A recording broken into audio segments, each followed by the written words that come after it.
بسم اللہ الرحمن الرحیم۔ اللہ کے نام سے جو بڑا مہربان بہت رحم والا ہے۔ سب تعریفیں اللہ تعالیٰ کے لیے ہیں جو سارے جہان کا پالنہار ہے۔ ہم اسی سے مدد و معافی چاہتے ہیں۔ اللہ کی لاتعداد سلامتی رحمتیں و برکت نازل ہو محمد صلی اللہ علیہ وسلم پر، آپ کے آل و اولاد پر اور اصحاب رضی اللہ عنہ۔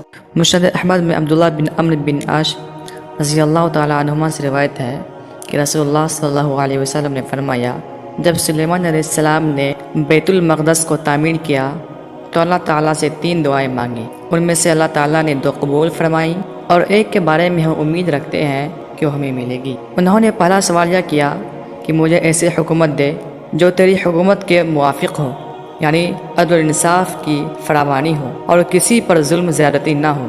اللہ تعالیٰ نے یہ دعا قبول فرمائی۔ دوسرا سوال یہ کہ مجھے ایسا ملک عطا فرمائے جو میرے سوا کسی شخص کے لائق نہ ہو۔ اللہ تعالیٰ نے یہ دعا بھی قبول فرما لی۔ تیسرا سوال یہ کیا کہ جو شخص بھی گھر سے نکلے اور وہ مسجد اقصیٰ میں نماز پڑھنے کا ارادہ رکھتا ہو تو وہ اپنے گناہوں سے اس طرح نکل جائے جس طرح پیدائش کا دن تھا۔ اس تیسرے سوال کے متعلق رسول اللہ صلی اللہ علیہ وسلم نے فرمایا، امید یہ ہے دعا اللہ تعالیٰ نے ہمارے لیے رکھ لی ہو۔